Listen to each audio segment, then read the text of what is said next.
dia kurang pengetahuan tapi emosi sudah paling tinggi. Kayak tadi skincare, apa hubungan dengan pemerintah? Bagaimana jadinya jika amarah yang menguasai diri muncul ke permukaan?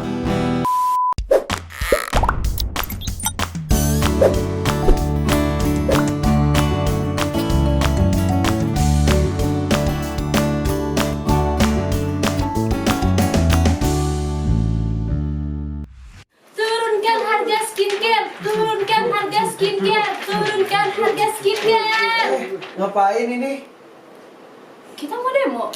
Demo apa? Demo untuk menurunkan harga skincare. Emang tahu gitu apa itu demo? Tahu dong, kita itu demo supaya pemerintah tuh dengar kalau harga skincare sekarang tuh mahal banget, Kak. Kita sebagai cewek-cewek itu terbebani banget dengan harga itu. Bentar dulu. Emang tahu aturan demo kayak gimana? Ya kayak gini, turunkan harga skincare, turunkan harga skincare, ya nggak sih guys? Terus siapa yang ngedengerinnya? Pemerintah dong, pemerintah Mana tuh harus pemerintahnya nggak ada? peka. Kepolisian nggak ada? Ada ini masa Ada surat pemberitahuan dulu lihat? nggak? Nggak ada sih kak, tapi kita pede aja, yang penting turunkan harga skincare. Nah, nggak boleh. Boleh sih, tapi ada aturannya untuk demo. Oh emang iya? Kayak gimana aturannya? Ya harus ada surat pemberitahuan terhadap kepolisian setempat, wilayahnya apa yang akan di demo.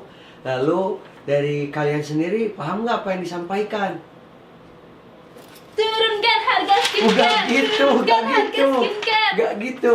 Tapi kalian harus tahu dulu, kajian dulu apa yang menjadi fundamentalnya masalah, baru nanti disampaikan. Aku nggak melarang, namun harus paham dulu apa makna dari demo. Percuma kan kalian pengen skincare turun, tapi kalian panas-panas terik matahari, tapi nggak ada gunanya. Malah nanti dibubarin polisi. Aduh, iya juga ya guys. Berarti kita sotoy banget ya hari ini. Ya udah deh kak. Jadi kita harus ngapain nih sekarang? Mendingan bubar aja dulu. Nanti datang dulu, audiensi dulu apa yang menjadi permasalahan. Tapi permasalahannya harus secara menyeluruh. Maksudnya menyeluruh bukan masalah pribadi saja. Kalau pribadi mah tinggal berdiskusi. Jadi harus ada tahapan-tahapannya. Jadi nggak tiba-tiba. Aduh, Gitu. ya udah deh kak, kita kan nggak tahu ya. Ya udah deh, kalau gitu makasih infonya ya kak. Iya. Dah, you girls. Aduh. When you say I'm just a friend to you, 'cause friends don't do the things we do, and everybody knows you love me too. Tryna be careful with the word I use. I say it 'cause I'm dying to. I'm so much more than just a friend to you. Hai Edu Team, berjumpa lagi bersama aku Renita di acara Podjam, Podcast Jamming. Seperti biasa, hari ini kita akan sharing bersama narasumber yang keren banget karena dia itu punya peran yang cukup penting di Unicom. Tapi sebelum kita lanjut ke sesi sharing hari ini, jangan lupa untuk like, komen, dan subscribe video ini dan pastinya share ke teman-teman kalian. Thank you. Jadi Edu Team, hari ini kita kedatangan tamu yaitu Presiden Mahasiswa Unicom Archie Renaldi Nugraha. Pratama. Salah. Sorry, apa kak? Pratama. Pratama. Oh ya, jadi Archie Renaldi Pratama lagi. Yeay. Luar biasa sekali di tengah kesibukan Kak Archie masih bisa menyempatkan di Podjam hari ini. Thank you banget Kak udah menyempatkan waktunya untuk bisa sharing bareng dengan teman-teman Edu Team. Siap. Jadi Sama-sama. apa kabar Kak? Kabar baik ini. Sehat luar biasa. Alhamdulillah. Terus Kak, tadi kita kan udah sedikit berdrama di awal Oke. dengan demo. Oh, itu drama ya? Turunkan harga skincare. Sebenarnya BEM itu identik dengan perdemoan atau gimana sih Kak? Demo itu bagian cara. Nah itu kayak gimana, jelasin dong. Kenapa mungkin identik dengan BEM? Ya karena BEM harus berani dan tidak semua orang berani untuk demo. Kenapa? Apakah demo bagian dari solusi? Demo bagian dari solusi. Cuman kita harus pintar dalam menempatkan suatu hal, permasalahan. Ya masa semua harus didemo? Iya. Kayak tadi skincare, apa hubungan dengan pemerintah? Yeah. Apakah karena pajaknya yang mahal? Berarti kalian dibayar dari perusahaan untuk mendemo itu kan enggak? Nah, di dalam demo gitu kan ada aturan main. Ya kalau saya bilang kemarin ke teman-teman BEM Unikom, ketika kita tidak melid dalam satu gerakan, kita tidak usah turun. Dalam artian meneliti di sana, jangan sampai ketika kita turun aksi, turun. Karena kan semangatnya mahasiswa, pemuda itu tidak bisa main diredam aja. Ini lu walaupun kadang tidak paham substansi ya. Dalam artian tidak semua mahasiswa seperti itu gitu kan. Namun ada beberapa teman-teman yang seperti itu. Ya bagi saya sendiri peran BEM itu harus muncul melalui kajian. Makanya di Unikom sering mengadakan kajian. Kajian berbagai isu. Karena kenapa? Nggak tiba-tiba kayak semacam kemarin Omnibus Law. Apakah Omnibus Law adalah undang-undang? Bukan. Omnibus Law itu bagian dari cara yang ada yang disesuaikan dengan mekanisme hukum. Saya nggak akan terlalu jauh ke sana. Cuman yang pasti Omnibus Law itu bukan undang-undang. Tapi undang-undang atau RUU dulu itu yang sekarang sudah disahkan itu cipta kerja. Undang-undang cipta kerja. Nah itu adalah undang-undang. Makanya suka aneh ketika ada orang yang bilang tolak Omnibus Law gitu kan. Padahal itu artinya apa sih Kak? Sejujurnya aku juga kurang paham. Yang mana? Yang Omnibus kemarin itu sampai heboh semua mahasiswa. Ya kalau aku lihat gitu kan ya, kemarin juga kekecewaan dari teman-teman Unikom, ada yang sampai turun gitu kan, dan kampus-kampus lain juga turun gitu kan, karena banyak sekali kemarin yang aksi di Bandung, berbagai daerah gitu kan, datang ke Bandung, malahan ke Jakarta. Sebenarnya yang dipermasalahkan itu adalah tentang trust, tentang kepercayaan kepada pemerintah. Karena kenapa? Itu kan si draft itu beda-beda, ada yang 800, ada yang 900, ada yang 1000 sekian.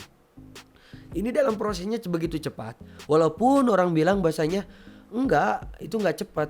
Tapi karena prosesnya sudah diberikan beberapa bulan sebelumnya dan sekarang baru diketuk, ya tetap itu isinya salah kata pun nggak bisa, salah ketik pun nggak bisa. Apalagi sekarang ada yang salah ayat kan pengutipan, nah itu jadi masalah. Ketika kemarin kenapa sebelum juga diketuk sudah ramai, heboh, ya sudah orang. hoax muncul, kata pemerintah kan banyak hoax ini itu. Dan ternyata poinnya ada tentang kepercayaan terhadap pemerintah. Ternyata di sana klasternya banyak. Bukan hanya sekedar kan kita, oh ini identik dengan buruh hampir semua gitu kan. Ternyata nggak semuanya tentang buruh juga. Dulu kan sempat ramai itu yang tentang pendidikan gitu kan. Walaupun akhirnya dihapus gitu kan. Terus ada juga terkait tentang pertanahan, terus tentang UMKM, terus perspektif dari UMKM mungkin ya alhamdulillah sekarang perizinan lebih mudah ini itu. Nah ini hanya berbicara tentang trust untuk dilibatkan partisipasi publik. Nah, BEM itu harus hadir di sana. Ketika memang partisipasi publik yang dianggap di bawahnya itu tidak mewakili suara mayoritas, ya tentu ini jadi masalah. Makanya BEM di berbagai daerah melakukan penolakan. Ketika ditanyakan, ini banyaknya permasalahan, kenapa teman-teman BEM tidak hari ini atau organisasi, aliansi atau koalisi manapun, ya udah ikut serta dalam proses pembentukan peraturan perundang-undangan. Terus ada juga turunannya atau peraturan menteri lah gitu kan, peraturan presiden gitu kan. Ya sekarang undang-undang itu paling atas ditolak, tapi sekarang kita harus untuk ikut serta dalam proses pembentukan lagi peraturannya. Ini yang atas itu kan yang bawah itu tidak boleh menentang yang atas. Pasti linear ke bawahnya gitu kan. Nah ini yang jadi masalah hari ini, makanya masih tetap ramai gitu kan. Mulai dari ormas yang menolak kan banyak, bukannya sekedar aliansi mahasiswa aja, buruh apalagi. Ya ini kan dalam produk undang-undang manapun tidak ada yang ideal ya. Semua ya pasti akan selalu ada pro kontra. Cuman masalahnya ada yang pro kontra secara besar, secara menyeluruh gitu kan. Terus ada juga isu kan terkait bahwasanya ada pasal selundupan. Ya silakan dibuktikan kan gitu. Nah seharusnya pemerintah itu ketika ada isu-isu yang seperti itu ya tinggal dibuka saja. Silahkan mana pasal selundupannya gitu kan, tinggal dibuka. Cuman masalahnya ya mungkin tadi ruang-ruang komunikasi antar pemerintah dengan masyarakat itu yang menjadi hambatan gitu kan. Ya kita kan nggak tahu apa yang menjadi hambatannya. Kata versi pemerintah kita sudah memberikan partisipasi yang begitu luar biasa. Tapi masih tetap ada aliansi mahasiswa, terus ada dari warga yang merasa enggak, kita nggak dilibatkan. Toh buruh juga yang katanya sudah dilibatkan tetap aksi kok. Nah kan itu yang menjadi masalah. Apakah ini yang tetap menjadi masalahnya, distorsinya di mana? Di kepercayaan. Makanya pemerintah harus berani untuk turun menyerap aspirasi yang benar-benar dari rakyat. Dan seharusnya itu moncongnya itu adanya di Dewan, di DPR. Ini kayak udah kayak mahasiswa lagi ya, walaupun saya udah beres guys. Rada berat ya hostnya ngedengarnya kurang ngerti, tapi ya sebenarnya mungkin kuncinya komunikasi ya Kak. Betul. Gimana caranya membangun komunikasi supaya nggak terjadi demo-demo kayak gitu. Kan kalau tadi Kak Archie bilang kepercayaan, tapi mungkin mahasiswa masyarakat kenapa sih mereka sampai demo separah itu? Mungkin karena mereka tuh nggak ngerasa didengar. Betul. Sebenarnya kuncinya itu adalah membangun komunikasi gitu Kak, supaya jadi nggak banyak kesalahpahaman dari masyarakat. Betul. Begitupun pemerintah. Terus kalau kemarin Kak demo di lapangan berapa lama waktu Kak Archie demo? Saya itu di Desember demo ke Polrestabes terkait peringatan Hari HAM. Waktu itu banyak itu, masa unikum tuh banyak. Yang menjadi masalah adalah ada beberapa juga tuh nggak ada yang tidak turun karena mungkin kita masih kajian. Jadi kalau kita sistemnya tadi kita tidak ngelit gerakan, kita nggak usah turun. Karena kenapa? Malu. Kita pakai alma mater, kita ditanya orang ini aksi tentang apa dan tidak paham, itu jadi masalah. Nah kita dari BEM coba untuk memfilter hal tersebut. Jadi teman-teman ya makanya sering kajian, karena kajian itu penting. Nah kalau kajian itu biasanya berapa lama Kak mengkaji sebuah permasalahan sampai yaudah kita turun yuk ke lapangan gitu, berapa lama? Nah itu tergantung dari teman-teman ingin menyelesaikannya seperti apa. Biasanya itu tidak sekarang misalnya kajian besok turun, enggak. Kecuali misalnya biasanya range waktunya seminggu juga ada. Tapi itu masalahnya tergantung masanya juga. Kayak semacam Omnibus Law ini kan teman-teman sudah beres kajian itu di bulan-bulan yang lalu, di bulan Februari, di Januari gitu kan.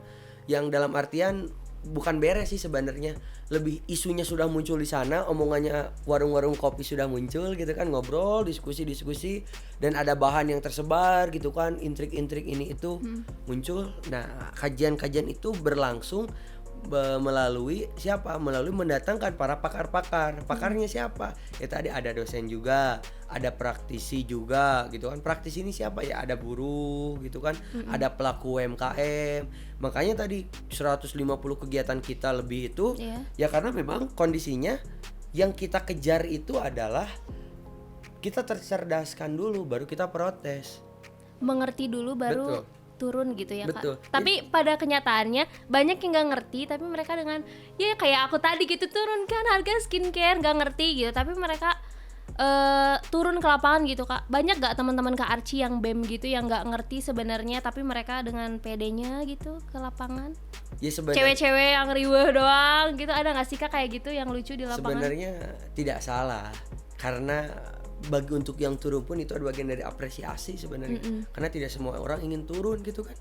Lalu kenapa sampai apakah semua orang mengerti dengan suatu permasalahan? Ya ini hanya berbicara tentang proses. Proses dari mana? Dari dia memahami suatu hal. Halnya siapa? Ya tadi kita tuh harus menjadi pionir untuk mencerdaskan dia dulu. Kita ngomong, kalau dia tidak paham ya kita bantu. Kalaupun ditanya apakah rekan-rekan banyak yang seperti itu, ya kalau saya rasa karena teman-teman ini adalah intelektual dan semua paham apa yang disuarakan.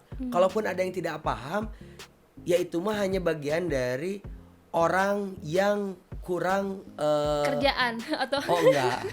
Kalau saya lebih menyebutnya teman-teman yang kurang bergabung dalam kajian kita.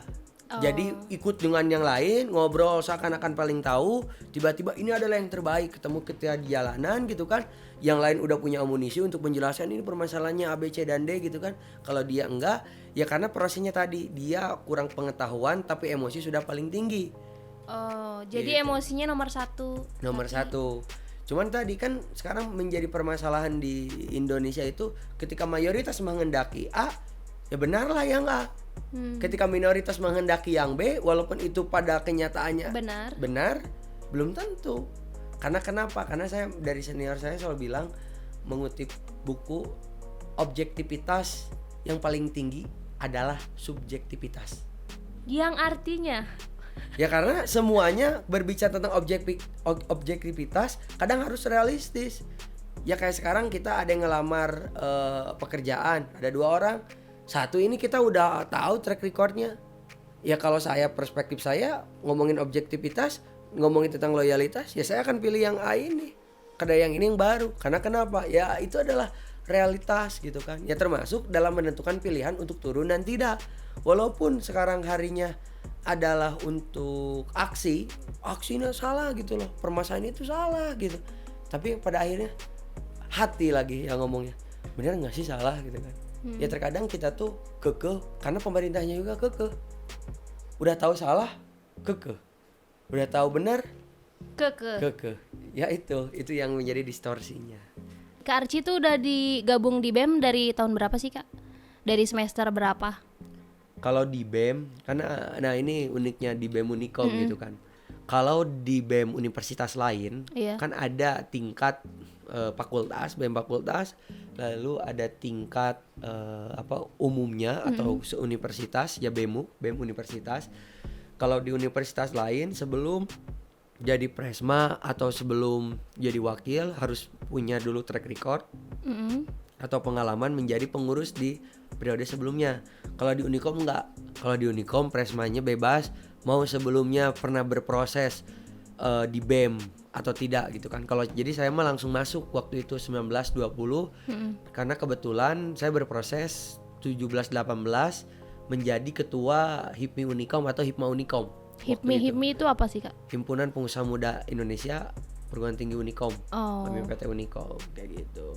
Atau sekarang mah HIPMA gitu namanya. HIPMA atau HIPMI. Jadi sebelum ke BEM Kak Archie itu ada jadi ketua himpunan pengusaha mahasiswa Iya, itu ya betul. Kak? Oke, terus waktu masuk BEM ada syarat tertentu nggak sih Kak untuk jadi masuk ke BEM itu? Waktu dites apa gitu? Apakah IPK-nya harus berapa atau harus aktif di organisasi apa atau di himpunan apa sebelumnya, syarat-syarat untuk jadi masuk BEM Unikom? Oke. Karena memang waktu jadi prosesnya kan pemilihan presiden mahasiswa BEM Unikom itu harus melalui penyelenggaraan. Kalau dulu melalui parlementer sistemnya itu. Lalu yang sekarang angkatan saya memulai itu adalah pemilihan raya.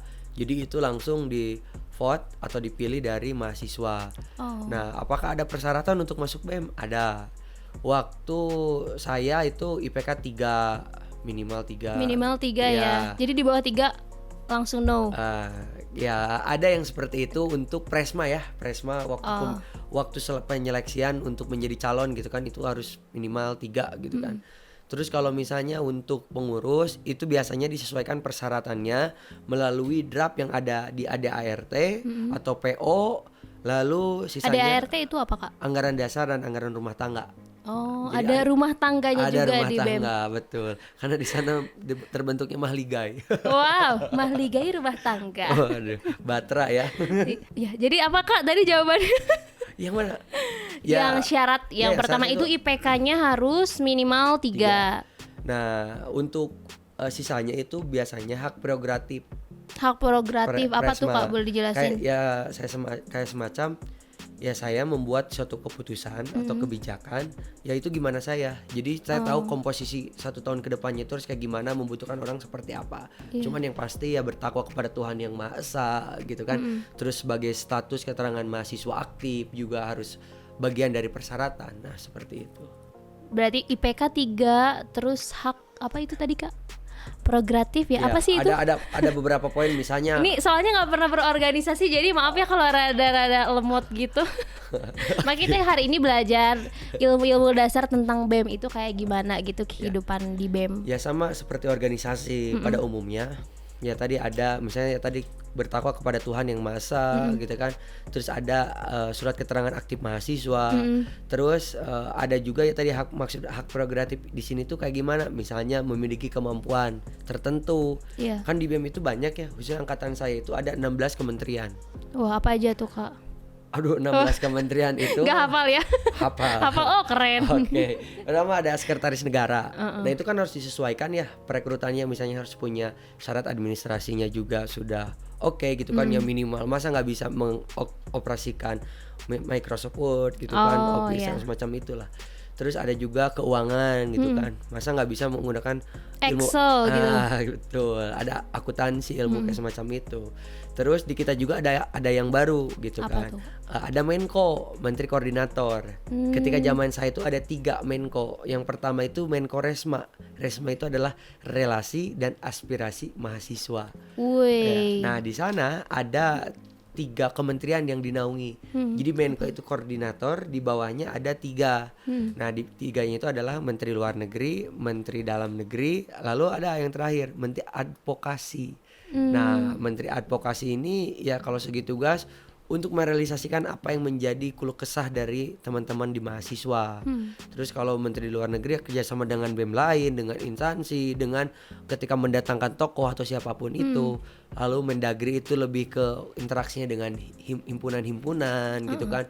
Lalu dengan BEM fakultas juga.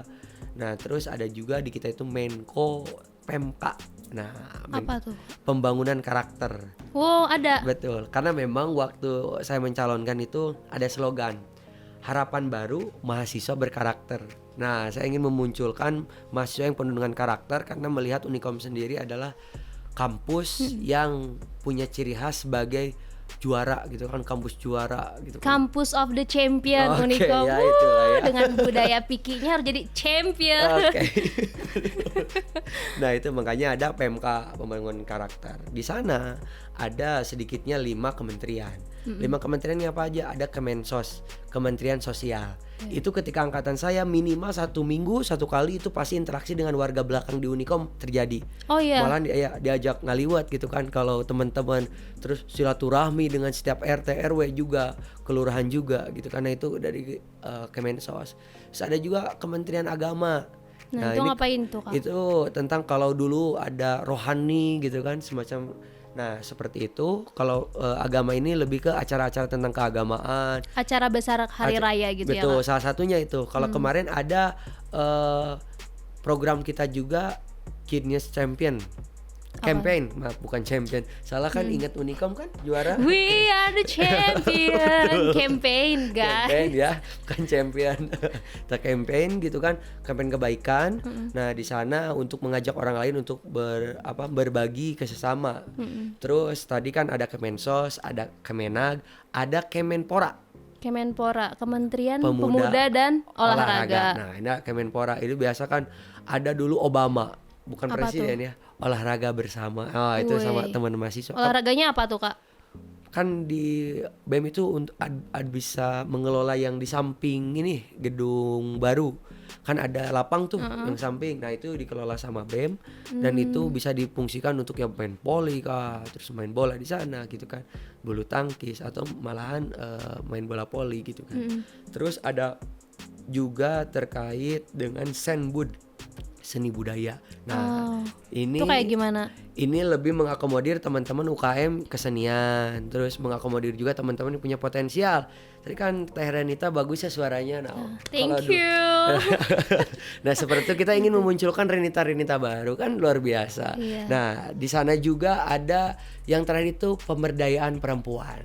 Nah, apa itu pemberdayaan perempuan? Dalam visi misi saya ada yang namanya ya tadi memunculkan suatu karakter. Iya. Saya tuh ingin ke waktu awal nih kebayang pemberdayaan perempuan itu bisa memunculkan teman-teman mahasiswi.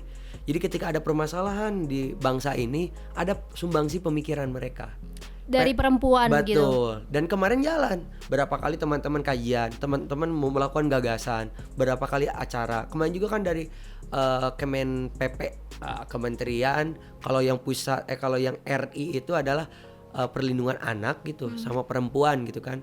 Nah, itu kita kerjasama untuk membuat webinar juga. Karena maklum lah angkatan corona juga BEM-nya gitu kan, jadi banyaknya webinar. Iya. Tapi kegiatan di offline juga ada sebagian yang sesuai standar protokoler. Lalu yang terakhir gitu kan ada Kemenko Tekrap. Apa tuh, Kak? Teknologi Ekonomi Kreatif. Nah, ini ada 3 kementerian. Ada 3 kementerian. Yang pertama itu ada Kominfo, komunikasi. Jadi kalau dilihat di IG BEM itu kan banyak yang diedit dan editor. Nah, itu dari teman-teman Kominfo. Bikin sertifikat, terus acara-acara yang webinar online itu teknisnya ke teman-teman. Terus ada juga terkait Ekrab. Nah, berhubung basic saya di sebenarnya usaha walaupun tidak besar ya lumayan lah buat kehidupan gitu Ya kan. Kak Archie ini bisnisnya banyak guys, masih muda tapi udah berusaha untuk berbisnis ya Kak. Betul. Berbisnis sejak muda, seperti slogan Kak Archie apa? Kaya, sukses, Apa satu lagi? apa ya? Kaya, Kaya, sukses. sukses, sehat, panjang umur. Apa sih? Panjang umur bonus. Oh iya. Kaya, sukses dan muda, kaya dan Sukses. sukses. Nah. Keren banget slogan kehidupannya Kak. Kehidupannya oke. Iya. Nah, terakhir itu tadi kan ada ekrab. Nah, ekonomi kreatif di sana dulu mungkin kalau dilihat ada botol aqua semacam itu. Nah, itu kan bisa dikonversikan menjadi uang atau emas malahan gitu kan. Terus ada konveksi juga. Nah, itu tempat perputarannya uang BEM di sana. Jadi tempat perputaran itu ya tempat ya sehari-hari teman-teman ada yang makan gitu kan. Terus ada yang jualan juga. Cuman kalau di kita angkatan BEM dedikasi tidak ada yang namanya danus. Kenapa? Dana usaha. Ya karena semuanya sudah di-manage dengan baik, banyak sponsor yang masuk, jadi acara-acara ya alhamdulillah gitu kan. Jadi uang kas tetap terisi dan di angkatan kita karena angkatan corona ya, jadi efektif ke kampus juga enggak. Jadi teman-teman cuman bayar uang kas atau iuran itu hingga Januari saja. Januari awal 2020. Betul. Sisanya ke sini itu dibayarin dengan aktifnya Kementerian Ekonomi Kreatif. Oh, wow. Terakhir ada apa ya? Satu lagi itu adalah Kementerian Pendidikan Pengembangan. Pengembangan apa? Pendidikan, penelitian dan pengembangan. Nah, itu terkait kalau misalnya agenda-agenda yang berbau dengan pendidikan, terus pengembangan dari suatu minat ilmu bakat. Nah, itu diadvokasikan, lalu misalnya kajian-kajian. Lalu kemarin juga kan kita sempat tuh menjadi koordinator Aliansi Perguruan Tinggi Swasta Jawa Barat. Jadi kita ya kalau saya datang ke setiap daerah-daerahnya mengkonsolidir dari teman-teman perguruan tinggi swasta, berdiskusi yang waktu itu ke LLDikti gitu kan. Nah Itu ngapain tuh Kak? yang terkait untuk dapat dampaknya pandemi. Oh, bantuan gitu. Bantuan. Terus kan beberapa ada beberapa kampus yang susah untuk mengeluarkan kebijakan memberikan bantuan terhadap mahasiswa tapi mahasiswanya bayar full gitu Iya. kan. Nah, itu juga kita coba audiensi dengan LEDikti ya sama seperti itu. Nah, itu peran Unikom di sana gitu kan mengakomodir teman-teman dalam artian berdiskusi itu lebih dari 25 kampus yang kita akomodir. Itu kampus swasta apa? Swasta. Swasta aja. Swasta. Nah, itu ada TELU juga, ada Unpas gitu kan. Ada Unpar, terus ada Ekuitas, banyak kampus-kampus Swasta di berbagai Bandung daerah. lah ya Kak. Swasta di Bandung, Cirebon ada UGJ. Ada UGJ, terus ada di Subang juga. Berbagai daerah itu 25 kampus semua datang ke sini, Kuningan pun sampai datang ke sini. Wow. Nah, waktu itu memang banyak sekali, hampir ketika kita turun saya memang orangnya nggak terlalu harus aksi-aksi terus, enggak. Selagi ada step by stepnya kita lalui, hal-hal fundamental gitu kan tidak bisa dijawab ya kan menjadi hal yang harus diperjuangkan. Nah, itu dari pengembangan itu membuat ya kementerian tadi membuat kajian-kajiannya, gagasan A sampai Z-nya apa kayak gitu. Luar biasa, ngedengarnya berat ya Kak ya. Tapi dari 16 kementerian Aku haus. tadi, ya boleh dong Oh, minum boleh aja. ya. Ini tuh santai banget pot jamnya Masa aku ya nggak dikasih guys. minum kan? Haus. Minumnya disponsori oleh Oh, Tit. iya. Iya. Udah punya Rasakan sponsor ya? kesegarannya Kak. Oh iya. Iya, seger banget waktu di tenggorokan teh. Coba. Deket mic dong biar suara Oh, iya. ASMR-nya kedengeran. Oh. Segernya sampai ke kerongkongan ya. Nggak bikin meninggal ya? Bikin meninggal Oh, loh, bikin meninggal meninggal. dong Kak. Aduh. Ya, kok dikit banget sih minumnya? Lagi dong. Saya jaga Tenang, image. masih banyak di lemari, masih terkumpul. Luar biasa ya. Mau yang Wih, kok disebut ya mereknya? Oh, Tit ya.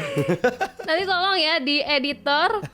Kok jadi Archie Rich sih? Pokoknya tetap standby aja di channel YouTube-nya Edutainment. Edutainment Official gitu dong Kak. gitu ya? Edutainment Official.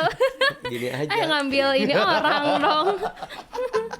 Itu mah program tetangga ya, Oh, jangan oke. dibawa-bawa ke pot jam, Oke. sorry dong. Oke. Aduh, oke. Tadi kalau aku dengar kan kayak banyak gitu ya Kak, kementerian bla bla bla ini segala macam rupa, dan Kak Archie sebagai presiden mahasiswa, apa sih tantangannya kira-kira mengatur sebanyak itu gitu? Ya, yang pertama memang kondisinya pandemi ya. Dari awal saya terpilih itu tidak terpikirkan akan ada pandemi di 2020 gitu kan.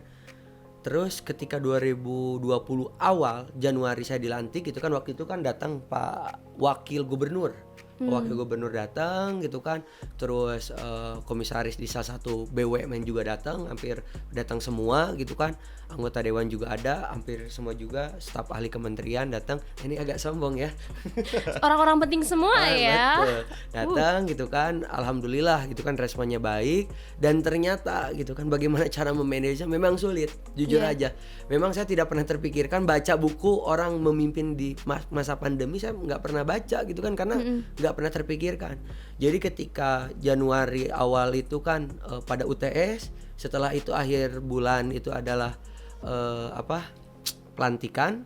Februari kan libur. Libur. Kuliah seminggu doang. Terus? Iya betul. Nah nanti di Februari Maret Heeh. itu masuk kan. Iya. Masuk lagi. Saya cuman ada agenda offline 1, Jambore dengan jazz itu yang waktu pelantikan di Januari akhir. Di Jambore alhamdulillahnya saya sempat mengumpulkan Hima UKM dulu. Jadi biasanya suka ada semacam makrabnya lah, keakraban dengan Hima UKM. Kumpulin lah sama saya juga. Waktu di Jambore, nama agendanya Jambore Unicom. Nah setelah di sana, astagfirullah gitu kan. Kenapa muncul tuh? pandemi. Sebenarnya bukan muncul pandemi saat itu, karena kan ini COVID-19 ini kan sudah muncul saat di Desember kan. Iya. Di Desember 2019. Makanya COVID-19 bukan COVID-20 kan. Betul Cuman sekali. di Indonesia. COVID-19. Betul. Cuman di Indonesia orang-orangnya kuat gitu kan, baru terserang di bulan Maret gitu kan. Nah itu pun mungkin ada yang belum terdetek atau gimana. Datang itu corona tiba gitu kan. Iya. Permasalahan muncul. Sebelum saya teman-teman, jadi benar-benar nama kabinet dedikasi, benar-benar berdedikasi gitu kan. Ya bagi saya ya alhamdulillah mungkin ini caranya melihat kinerja kita. Tapi kalau sistemnya di kita dibangunnya menjadi 3 Kemenko tadi, jadi Resma udah tentang advokasi, jadi fokus. Jadi kalau teman-teman mahasiswa ada yang nanya ke PMK sama ke Tekrab, ya mereka mah nggak akan tahu perkembangan. PMK Tekrab tuh apa Kak? PMK itu adalah pembangunan karakter tadi, Oh, kementerian. Terus Tekrab itu ya tadi Kemenko. Jadi kan tadi kan ada turunan-turunan dari Iya, setiap iya. ini. Nah itu mereka nggak akan tahu. Jadi pengadvokasian semua melalui Resma. Semua permasalahan dibereskan oleh teman-teman Resma. Kalau kegiatan jalan juga. Kita itu memiliki kegiatan lebih dari 150 150? kegiatan. Program kerja jalan, aktivitas jalan semua. Dalam kondisi pandemi. 150 lebih. Dan itu gitu kan. Dan itu terrealisasikan terrealisasi semuanya? Semuanya.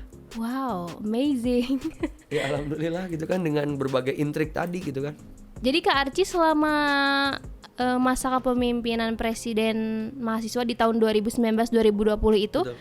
kebanyakan offline berarti online kegiatannya. Online.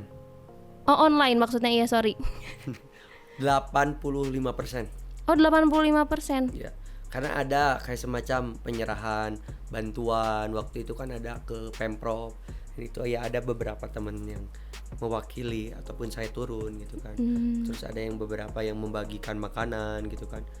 Waktu bulan puasa kayak gitu. Terus Kak Archie ini kan banyak banget ya ikut organisasi. Kira-kira manfaat apa aja sih yang dirasain ketika kita aktif dalam organisasi itu? Memang kan organisasi banyak jenisnya ya. Kalau saya memang dari awal memang fokus di dunia usaha. Jadi makanya saya masuk HIPMI atau HIPMA di Unicom gitu kan. Dengan berbagai kepentingan lah kalau saya bilang. Kepentingan untuk menjadi orang sukses melalui jalur sana gitu kan. Nah kalau misalnya saya di organisasi sangat penting. Satu penting dan sangat bermakna. Lalu sangat berbekas. Maksudnya gimana berbekas gitu kan. Bermakna karena banyak momentum bersama teman-teman gitu kan. Membekas karena bagaimana, karena banyak jejaring di sana gitu kan. Ya ke orang lain selalu bilang jejaring itu orang organisasi penting gitu kan. Sangat penting gitu kan. Karena yang membedakan orang organisasi dengan orang yang bukan orang organisasi adalah jejaring. Kata saya belum tentu juga. Kalau orang organisasi tapi diam aja gitu kan, nggak aktif, ya nggak akan dapat jejaring.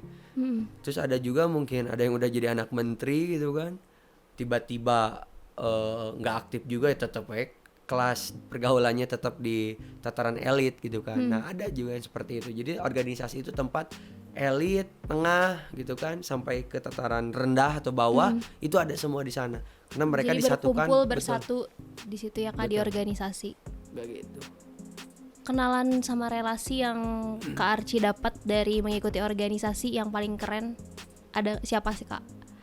Kayak gue jadi kenal seseorang yang keren ini dari gara-gara ikut organisasi. Atau aku kalau lihat di sosial medianya Kak Archie di banyak ya postingan dengan orang-orang kayaknya penting gitu Kak. Kayaknya Udah penting ya. iya aku nggak tahu kan Kayaknya itu penting ya. siapa sih itu Kak?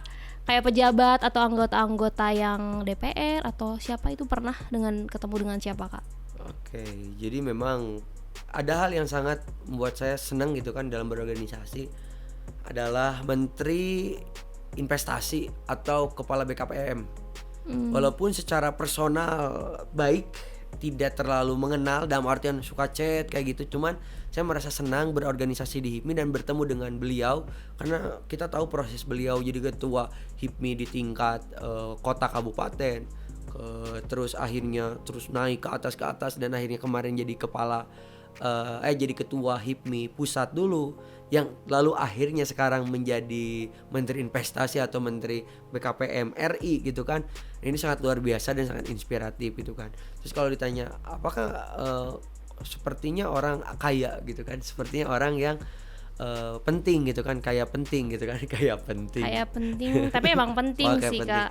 Nah itu bisa dibuktikan saja di Instagram saya guys, di Archie Renaldi Ya, PM. promonya di bawah Ya, ini. sambil ya, nanti tolong ditulis ya. Oke, nanti di sana bisa dicek siapa saja pejabat yang nge-follow saya gitu kan. Wow, dengan 5.000 followers ya. Lumayan lah. Kalau orang lain 10.000 Itu beli kecil. apa gimana Kak? Apa pure? Kalau beli enggak juga sih. Enggak Tapi juga, berarti sedikit iya gitu. karena banyaknya all shop, nggak tahu saya hanya berusaha gitu kan atau nge-follow artis tiba-tiba banyak yang nge-follow gitu kan. Nah itu adalah trik guys. Jadi kalau misalnya kalian nge-follow salah satu akun artis atau media sosial yang berita-berita kayak gitu, itu akan otomatis ada yang nge-follow. Tapi biasanya itu langsung unfollow lagi Kak. Jadi itu nggak bertahan lama sebenarnya kalau yang aku rasain. Jadi nge-follow artis nih, nanti ada nge-follow kita. Nanti keesokannya dia udah gak nge-follow lagi. Jadi itu tuh followers yang palsu. Oh, Serius? tapi karena harus dijaga. Jadi makanya setiap yang follow beli barangnya itu pasti nge-follow terus.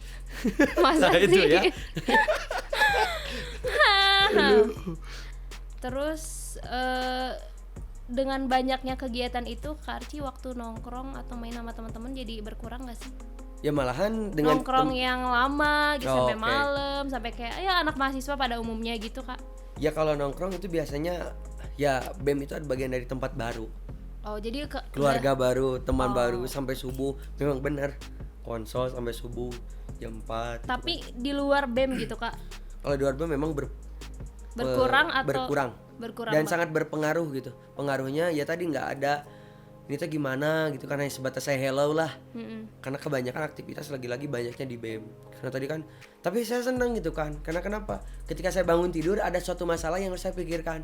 Dan itu tuh adalah anugerah dibanding saya bangun, saya bingung mau ngapain. Nah, itu saya jadi bingung gitu. Apa gitu kan? Kegiatan hari ini tuh mau apa, gimana? Nah, ada yang kayak gitu. Jadi lebih produktif nggak sih Kak ikut BEM? Jauh ya, jauh lebih produktif parah. Lebih produktif iya, cuman produktif di sini kan perspektif. Mungkin perspektifnya Renita produktif itu ya yang menghasilkan uang. Kalau misalnya produktifnya saya, yang penting hati saya senang gitu kan.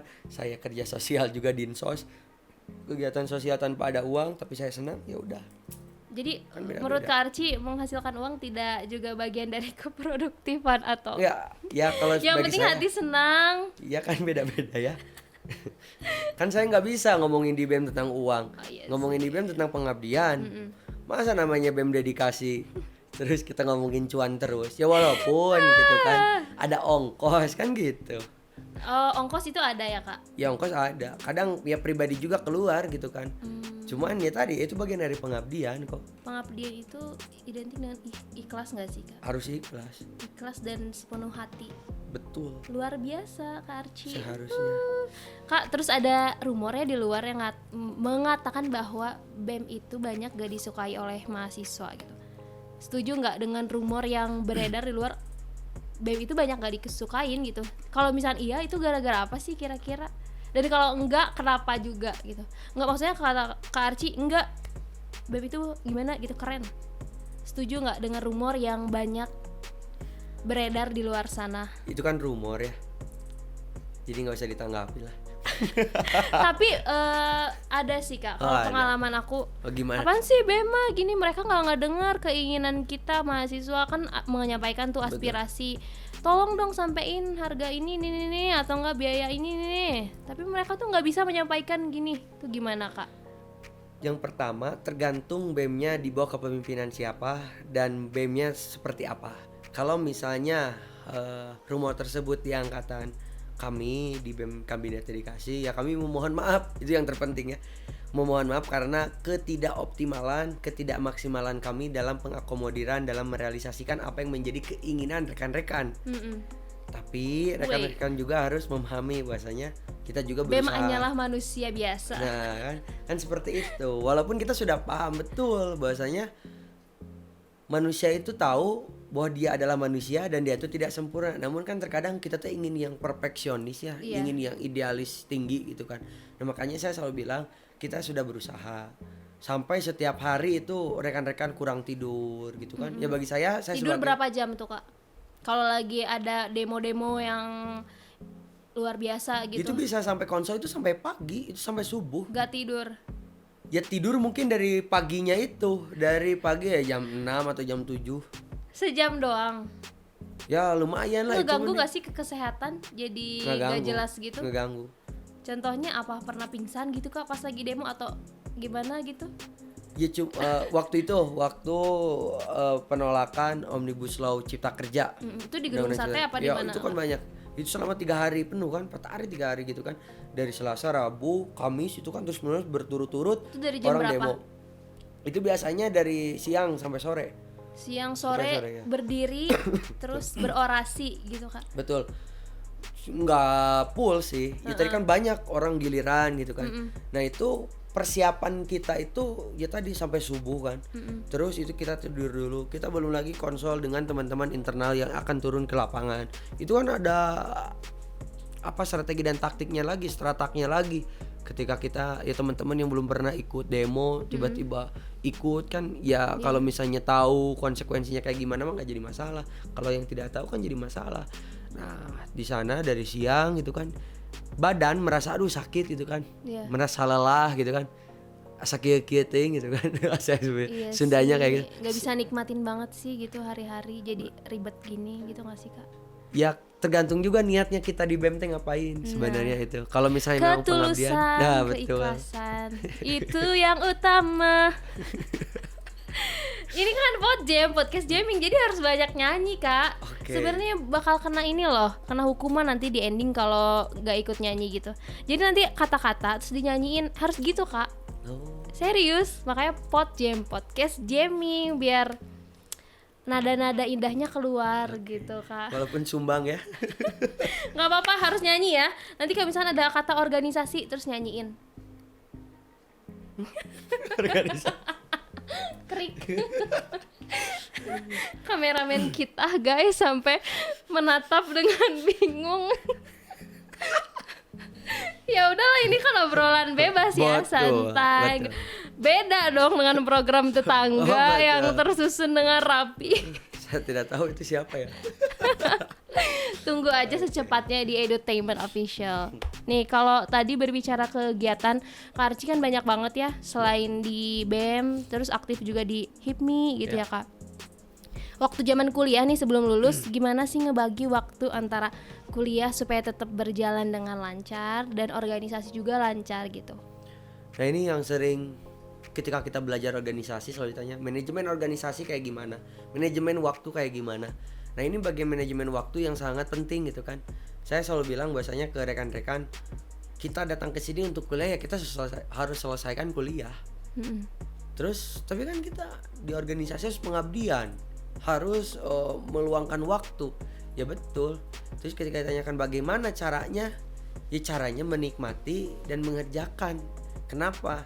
Karena tadi cara orang manajemen waktunya sendiri dengan yang lain itu berbeda-beda. Kalau misalnya berangkat dari saya itu selalu ada buku jadwal minggu ini ngapain, Senin kayak gitu ngapain. Sampai kalaupun ditanya apakah Archie suka deadline dalam pengerjaan tugas, ya suka karena saya mahasiswa dulu. Hamin 1 atau hamin Betul. berapa menit, Kak? Kadang berapa jam ya? Kalau jam. menit tidak sepertinya ya. Oh, berarti masih mending ke Archie ya. Terus Karena memang kondisinya, misalnya malahan saya baru tahu ada tugas gitu kan.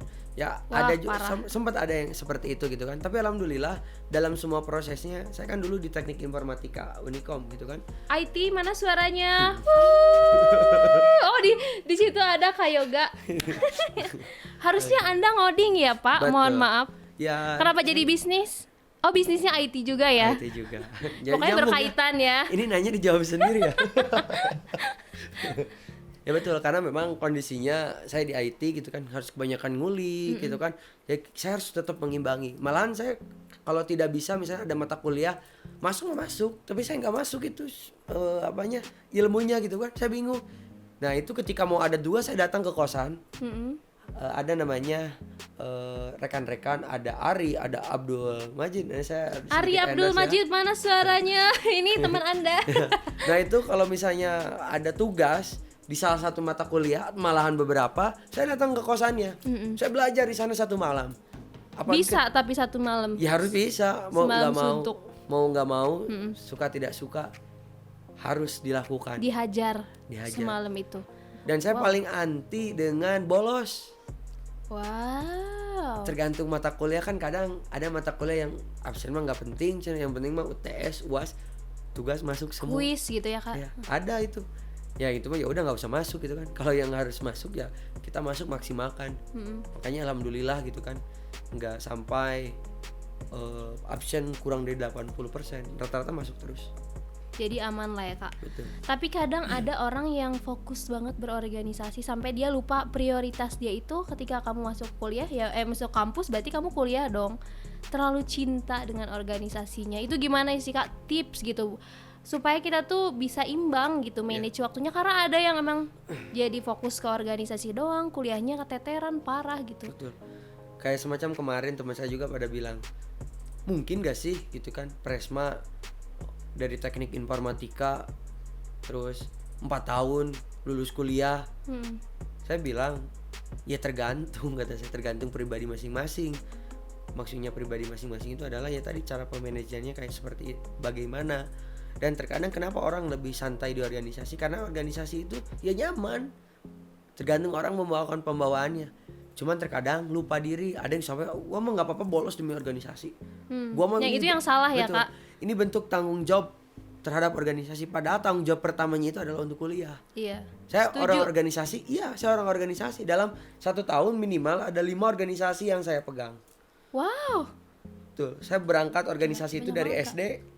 SD saya pramuka, SMP saya OSIS, SMK saya MPK, kalau sekarang mungkin MP, Majelis Permusyawaratan Kelas atau mahasiswa kalau sekarang. Terus saya ketika di kelas 1 pun kuliah gitu kan sama, organisasi banyak, minimal 1 tahun itu 5 setelah kuliah, karena kalau sebelumnya itu minimal 3 dan itu termanage, jadi udah terbiasa. Jadi ketika kayak semacam kemarin kan, saya mah seneng aja gitu kan ketika kemarin pandemi gitu kan, saya merasa optimal diberikan kepada BEM gitu kan, karena segi tugas juga kadang nggak semuanya mata kuliah ngejum gitu kan. Pas awal-awal mah semua ngejum dan memberikan tugas dosen. Cuman setelah beberapa bulan kemudian ada yang selang-selang gitu kan. Dan itu membuat ya pintar-pintarnya kita sebagai mahasiswa lah. Ada juga yang saya paling senang ketika hanya mengerjakan tugas aja gitu kan. Ya banyak faktor X-nya. Nah kadang faktor X-nya itu teman-teman di orang yang sangat organisatoris tidak mendapatkannya di kuliah, karena terkadang sudah jadi malas.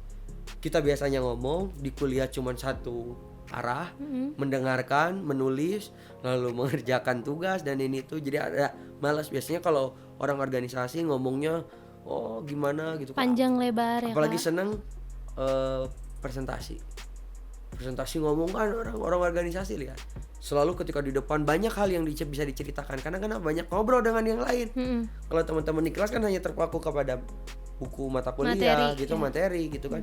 Ya dia knowledge-nya hanya sebatas itu gitu kan. Tapi kalau orang organisasi ngobrol dengan yang lain gitu kan. Sekarang misalnya Archie di teknik informatika, Renita di IKA, terus ada juga ilmu komunikasi, terus ada ilmu pemerintahan. Teman-teman aku mah nggak akan paham IP kayak gimana, Iya. IKA kayak gimana gitu kan. Kalau misalnya tidak pernah ngobrol dengan teman-teman IKA, IP dan yang lain gitu kan. Kalau aku memang kondisinya semuanya punya teman gitu kan. Dalam artian di seluruh jurusan ada ya walaupun tidak semuanya ya. Cuman ya tadi itu adalah suatu alhamdulillah gitu. Ada yang bisa bahasa Inggris, misalnya teman-teman ada yang nggak bisa, ya minimal belajar ke siapa. Iya.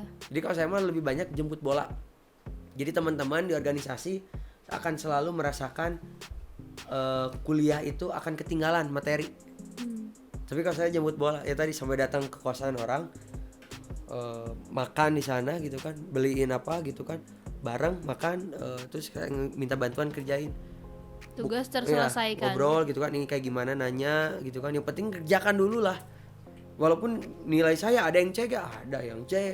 Ya, intinya kita datang ke kosan orang yang bisa ya. Kalau sama-sama nggak bisa mah ya bingung juga gitu Percuma. kan. Percuma. Nah makanya tak kenal maka tak sayang gitu kan. Makanya kita harus kenalan dulu. Makanya di kelas saya juga KM. Wah, jadi jiwa pemimpinnya emang udah tinggi ya Kak. Karena beda juga mimpin di kelas. Kadang anak kelas mah biasa-biasa Enakan aja. mana? Kelas sama ya organisasi lah ya. Betul. Tapi kalau IT, ngomong-ngomong soal IT, presentasi banyak ngomong gitu emang ya Kak? Atau lebih kebanyakan praktek sih? Praktek. Jadi ilmu public speakingnya nggak kepake dong?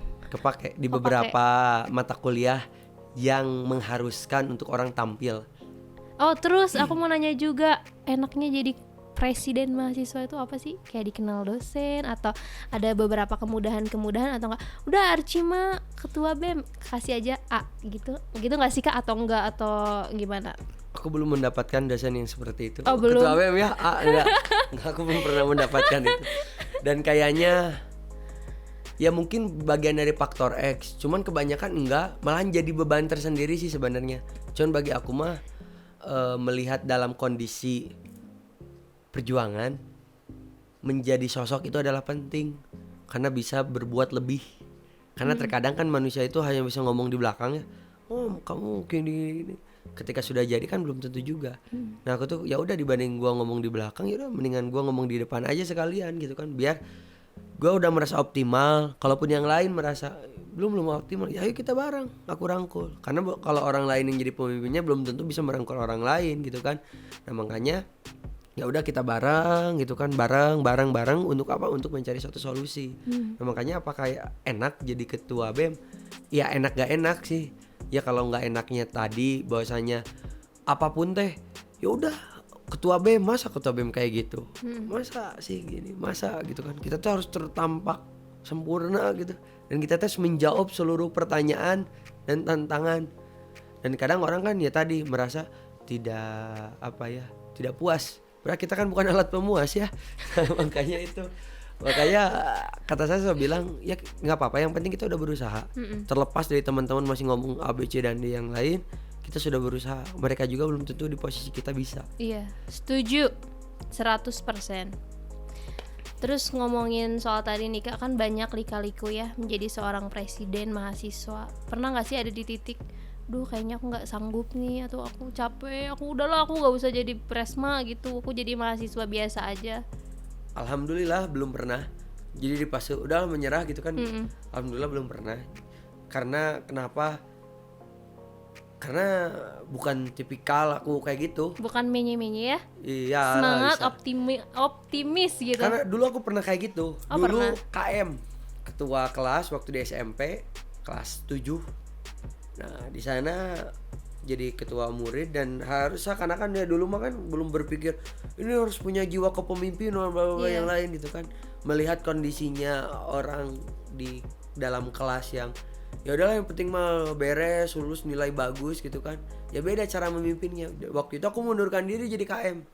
Ya ada istilah bencelung lah atau apapun itu, jadi merasa oh nggak bener nih orang gimana gitu kan, nggak layak. Aku pernah di fase itu aku keluar, aku mengundurkan diri, ya udah kepada yang lain, gantinya cewek yang nggak jadi masalah, aku Iya. ikutin di sana. Nah dari kejadian, selepas jadi kejadian itu aku terus berproses untuk menjadi lebih baik lagi. Prosesnya di mana? Prosesnya di organisasi. Dan aku menemukan sampai di tingkat SMK, aku SMK. Di SMK, aku bilang gini ke orang tua, kalau misalnya aku tidak masuk ranking 1, 2, 3, aku keluar dari organisasi. Itu di fase apa? Itu di fase ketika orang tua bilang, udah jangan terlalu capek organisasi. Udahlah. Kan orang tua mah ingin ya udah fokus gitu kan. Aku Iya. berpikir nggak bisa, aku nggak bisa jadi organisasi. Makanya jaminan itu dari kelas 1, 2, 3 aku kasih jaminan. Ranking 1 2 3 Iya. gitu. Wow. Pokoknya harus ada 3 besar, kalau nggak aku keluar nggak jadi masalah. Dan itu terbukti. Dan itu terbukti dan masih bertahan. Keren. SMK. Sampai SMK masih SMK, 3 besar. 3 tahun. 3 tahun selalu berturut-turut. Ya. Ranking berapa, Kak? Ya 2, rata-rata aku 2. Rata-rata Makanya 2. prestasi juga juara 2 terus. Wow, berarti Presma itu emang pintar ya. Ya iya loh, ya ampun. Ya aku nggak tahu lah. Keren banget, ranking 1 2 3 konsisten itu ya, Kak. Terus kalau misal waktu Kak Archie menjabat sebagai Presma, banyak gak sih orang di luar sana yang ngebully? Ngapain sih si Archie jadi ketua BEM gitu? Dia tuh nggak pantas gitu, nggak cocok. Dia mah nggak bener programnya gitu. Ada nggak sih yang kayak gitu? Kalau yang sampai Sejulit sensitif ini. itu ya, sensitif itu gitu kan, nggak ada. Cuman ada orang yang bilang bahasanya kan Archie dulu itu ketua Hipma Unikom ya. Terus aku tuh berproses di luar. Aku jadi ya kompartemen antar kerja sama di BPCMI Bandung. Terus aku juga jadi ketua bidang akses dan permodalan sahabat UMKM Jawa Barat gitu kan. Terus ada juga aku jadi sekarang jadi Sekum gitu kan, sekretaris umum HIPMI Perguruan Tinggi Sekota Bandung. Nah, di sana teman-teman di Unikom bilang, "Ngapain lagi sih harus jadi ketua BEM? Iya. Ngapain lagi harus jadi Presma? Udah we fokus karir di sana jadi usahawan gitu kan." Tapi ternyata teman-teman datang ke aku gitu kan. Ya udah Pres, waktunya untuk naik. Kalau dulu bukan Pres, Tum. Karena mantum aku kan, mantum ketua HIPMI dulu. Terus sekarang. Nah, di sekarang sebelum pencalonan itu waktunya turun karena belum ada sosok yang lebih layak lagi. Aku dadakan waktu itu cuman persiapan 1 minggu. Aku persiapan cuman 1 minggu Untuk untuk jadi ketua BEM. ya Wow, itu yang menyebabkan visi misi kayak gitu, Kak. Prepare kayak gitu-gitunya seminggu. seminggu. Cukup. Ya. Orang lain udah persiapan ini tuh. Waktu dulu kan 3 calon ya. Cuman dua-duanya Aisyah kalau satu mungkin nggak tahu gimana lah, satunya lagi nggak lolos administrasi. Padahal itu yang ngurus administrasi Archie sama Ortega, jadi wakil saya itu namanya Ortega. Itu pun teman-teman di Hipma Unikom. Administrasi orang yang nulisnya, orang yang ngumpulin surat keterangan aktif mahasiswa. Jadi harus ngumpulin waktu itu 100. Terus ngumpulin teman-teman Hipma kompak, ya Hipma Unikom kompak, yang lain juga kompak. Terus ada di kita itu rekom. Sebenarnya sudah tidak relevan lagi ketika Rekom apaan? surat rekomendasi. Jadi sebelum aku naik menjadi Presma, aku harus direkom dulu minimal 6 oleh Hima dan 4 dari UKM. Oh, Harus direkom dulu. Waktu itu aku pas-pasan banget. 10 jadi. Ya 6 dan enggak lebih, aku lebih 11 gitu. Pokoknya UKM banyak lah, lumayan. Hima 6. Nah, di sana gitu kan alhamdulillah pas banget gitu kan. Yo kalau mahasiswa kan bisa dicari gitu kan melalui komunikasi di kelembagaan gitu kan. Iya. Yang lain nah alhamdulillah 10 rekom dapat lebih gitu kan. Bisa menjadi syarat dapat suara 1026 gitu berapa, nah kisaran segitu untuk pemilihan langsung. Dan kota kosong itu 500. Ya banyak intrik lah, banyak dinamika. Kota kosong 500. Jadi kota kosong tuh golput gitu. ya jadi ada foto aku, ini kosong. Jadi ada yang bisa milih kota kosong. Jadi aku tuh kalau misalnya banyaknya lebih milih kota kosong, aku kalah. Nah kemarin aku dapat 1000 suara sama Ortega itu, dan dari teman-teman didukung full kompak gitu kan. Luar biasa. 1.000 suara Kak. Kalau yang 1.000. lawan Kak Archie dulu itu Ya berapa? itu yang kota kosong itu. Oh, Yang kota kosong itu adalah 500. Kalau kota kosong pasti ada efek-efek yang persaingan sebelumnya kan. Ya mungkin ke sana. kalau tadi ngebahas tentang bully kan Kak. Jadi kalau seandainya pun ada orang yang ngebully kita, sebenarnya cuekin aja atau gimana sih Kak? Dalam perjalanan karir, presiden mahasiswa ini kan sebenarnya bagian dari merintis karir juga nggak sih Kak? Tergantung sih. Kalau kita bilang merintis karir, ya karir Membantu integritas. gitu, Ya, membantu. ya. Bagian membantu untuk membangun integritas. Sebenarnya pertaruhan. Saya di BEM itu ada orang yang suka dan tidak. Dan itulah pejabat publik, termasuk ya tadi ketika Pak Presiden Jokowi gitu kan mengusung, mengangkat dari Undang-Undang Cipta Kerja misalnya, menekan juga gitu kan, mentandatangani, mengesahkan gitu kan. Tapi akhirnya dia akan merasakan publik itu akan selalu ada pro kontra. Iya. Dan kalau misalnya ingin dicoba, ya sudah tepat. Kalau misalnya di fase hima, terus di fase BEM, di fase UKM, ya itu tempat berproses. Di sana udah paling benar kalau ingin tahu lebih mendalam gitu sih. Jadi di sana benar-benar digodok. Nah, digodoknya dari segi apa? Ya hari ini Renita kenal Archie itu dari mana? Apakah dari BMK atau dari siapa dan bagaimana?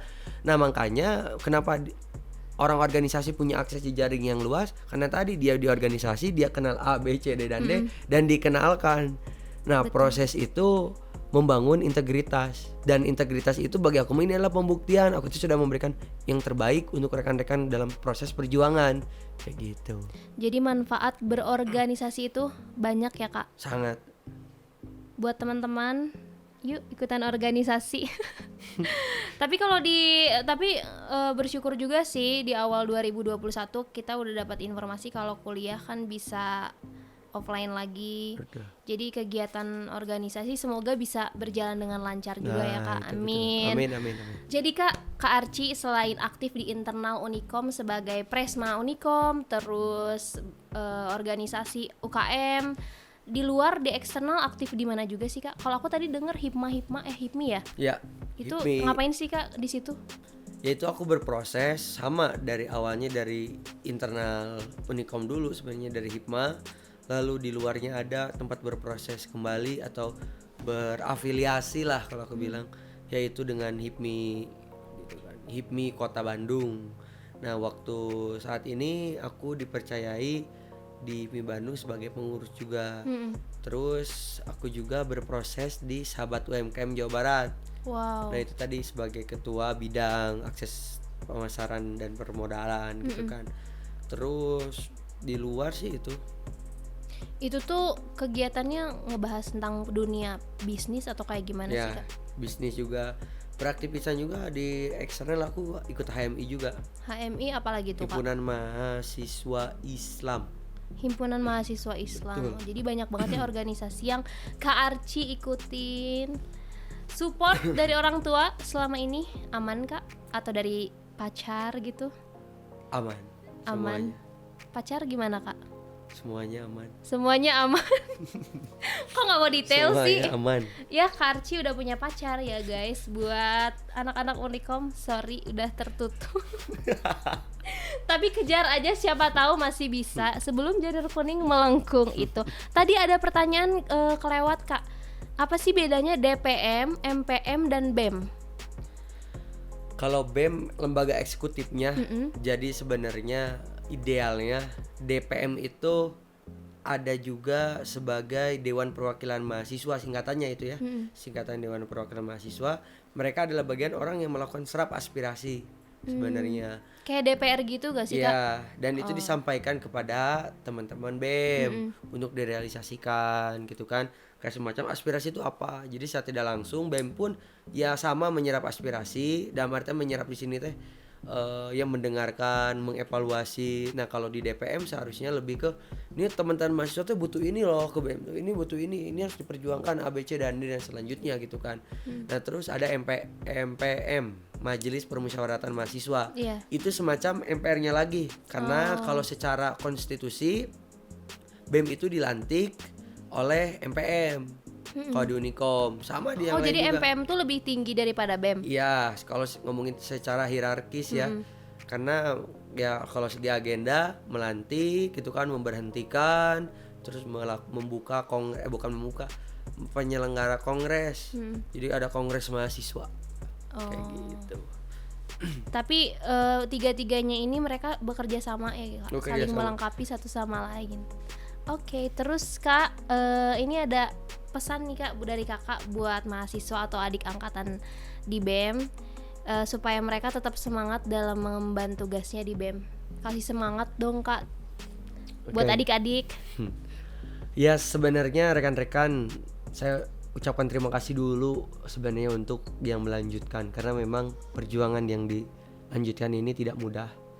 Apa yang menjadi capaian dari BEM Kabinet Dedikasi bagian dari kontribusi seluruh pihak, baik mitra, apalagi pengurus, semua orang berpengaruh. Lalu sekarang dilanjutkan oleh Kabinet Elaborasi di bawah naungan Kang Ortega yang notabene-nya sebelumnya adalah wakil saya, tentu sudah banyak pengalaman juga dalam berproses 1 tahun ke belakang ini dengan saya. Saya berharap juga Kang Ortega lebih bijaksana dalam proses pendewasaan terhadap kegiatan-kegiatan organisasi di BEM, manajemen konflik, manajemen keuangan, seluruh manajemen kegiatan gitu kan, agenda-agenda menjadi lebih baik lagi. Proses kita kemarin pandemi sangat sulit karena kita memang tidak dirancang untuk dipersiapkan untuk itu. Tapi alhamdulillah kita mampu, dan saya yakin rekan-rekan di kabinet yang melanjutkan bisa jauh lebih baik lagi. Karena kenapa? Karena rekan-rekan sudah belajar, kawan-kawan dipersiapkan untuk melakukan tantangan di masa pandemi, dan kawan-kawan akan menghadapi proses new normal di 2021 nanti dengan agenda sudah bisa offline namun dengan standar protokol kesehatan, sehingga apa yang menjadi cita-cita besar semacam Porsbud kemarin yang belum bisa terrealisasikan, walaupun angkatan kami sudah kerjasama dengan dinas gitu kan, sudah akan di Gor Pajajaran dan beberapa event venue-venue lain yang sudah dikerjasamakan sudah clear, namun pandemi menghantam. Saya rasa di angkatan kawan-kawan bisa terwujudkan kembali apa yang menjadi harapan besar setiap Porsbud, bahwasanya Porsbud adalah tempat fair play-nya, bertandingnya seluruh kompetisi olahraga, kesenian gitu kan, kebudayaan yang ada di Unikom. Jadi intinya tetap semangat buat rekan-rekan, tetap menyalakan api perjuangan, yakinkan dengan iman, usahakan dengan ilmu, sampaikan dengan amal. Yakin usaha sampai, karena kenapa? Karena setiap iman akan selalu didorong dengan ilmu, dan setiap ilmu dan iman ketika dalam kondisi yang terbaik akan menghasilkan amal yang begitu luar biasa. Makanya jangan pernah takut untuk memulai, jangan pernah takut untuk salah melangkah. Karena kenapa? Apresiasi besar dari saya paham betul apa yang menjadi masalah di BEM. Makanya teman-teman akan harus tetap semangat. Turnuhun gitu. Luar biasa. Ini udah kayak closing ya Kak. Tapi terakhir sih, sebutin 3 kalimat, 3 kata yang menjadi kata yang paling Kak Archie pegang sebagai prinsip atau yang paling keren nih buat gue artinya gitu. 3 kata. 3 kata. 3 kata yang mencerminkan ini loh, ini Archie, ini semangat Archie. Misalkan kalau aku ceria, lucu atau gimana gitu. Siap. Aku gak udah segini ya. Harus dengan tegas, dengan ala BEM, semangat, ke kamera lihat ya. Muda, kaya, sukses. Program Archie bisa nggak selain itu? Kan? muda kayak sukses Archie Rich, program tetangga. Ganti. Oke, ganti lagi. Muda pasti, itu makan selalu ada ya, muda. Terus apa lagi ya? Oh iya, ada 3 nih dari Iya. visi besar dari waktu aku jadi Presma. Progresivitas, kompetitif, aktualis.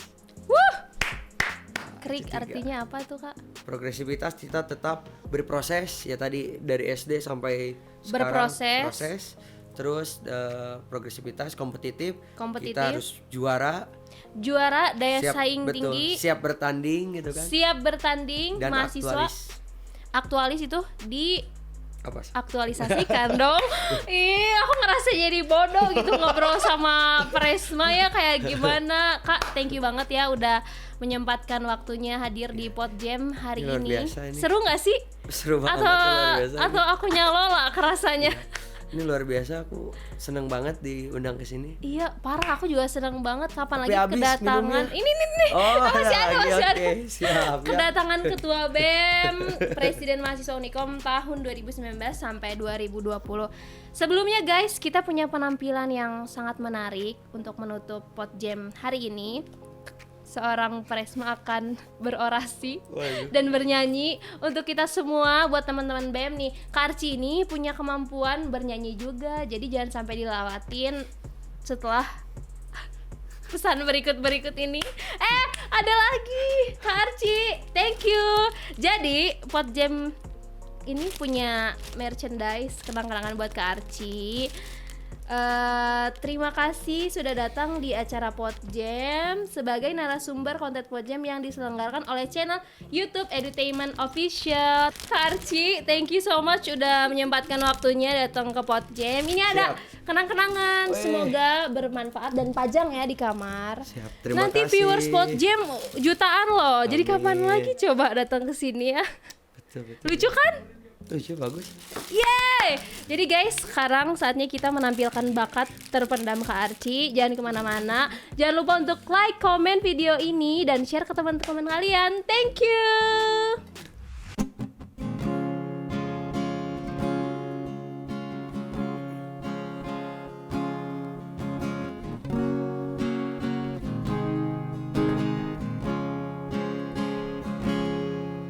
Aku termenung di bawah mentari,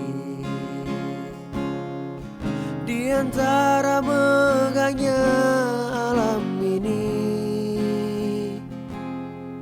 menikmati indahnya kasihmu. Ku rasakan damainya hatiku. Sabdamu bagai air yang mengalir, basahi panas terik di hatiku, menerangi semua jalanku. Ku rasakan tentamnya hatiku. Jangan biarkan damai ini pergi. Jangan biarkan semua yang berlalu. Hanya padamu Tuhan tempatku berteduh dari semua kepalsuan dunia. Bila ku jauh dari dirimu, akan ku tempuh semua perjalanan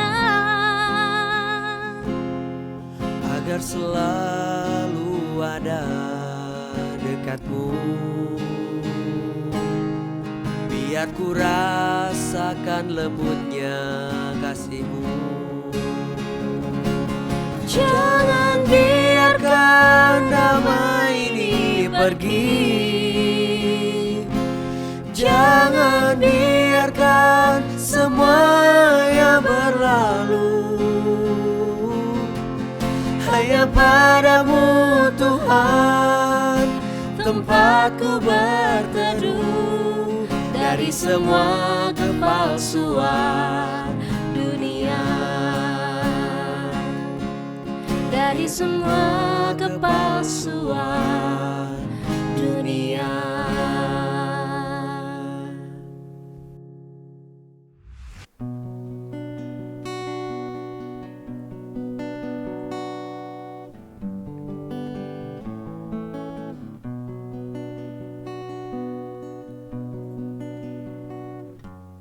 Di sini negeri kami, tempat padi terhampar,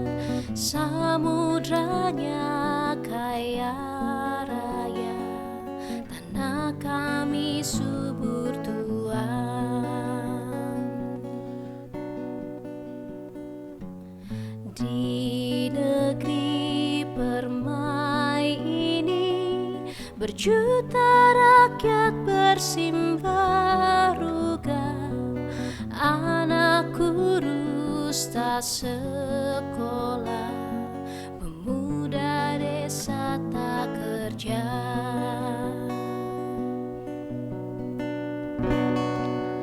Mereka dirampas haknya, tergusur dan lapar. Bunda relakan darah juang kami untuk membebaskan rakyat. Di sini negeri kami, tempat padi terhampar, samudranya kaya raya, tanah kami subur tuan. Mereka dirampas haknya, tergusur dan lapar. Bunda relakan darah juang kami untuk membebaskan rakyat. Mereka dirampas haknya, tergusur dan lapar. Bunda relakan darah juang kami, padamu kami berbakti.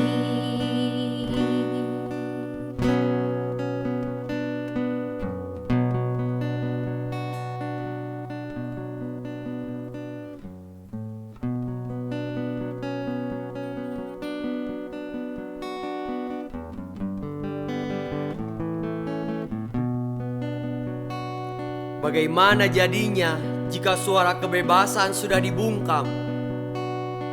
Bagaimana jadinya jika kebijakan sudah tak lagi masuk di akal? Bagaimana jadinya jika keadilan sudah terkikis kepentingan pribadi? Bagaimana jadinya jika orang tua sudah tak sayang anak-anaknya? Bagaimana jadinya jika seorang anak sudah turun ke jalan? Bagaimana jadinya jika seorang anak menuntut kasih sayang kepada orang tuanya? Bagaimana jadinya jika warna-warni jas alma mater sudah berpadu?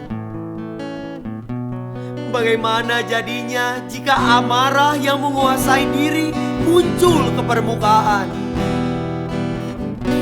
Janganlah Bapak dan Ibu buang muka dari kami.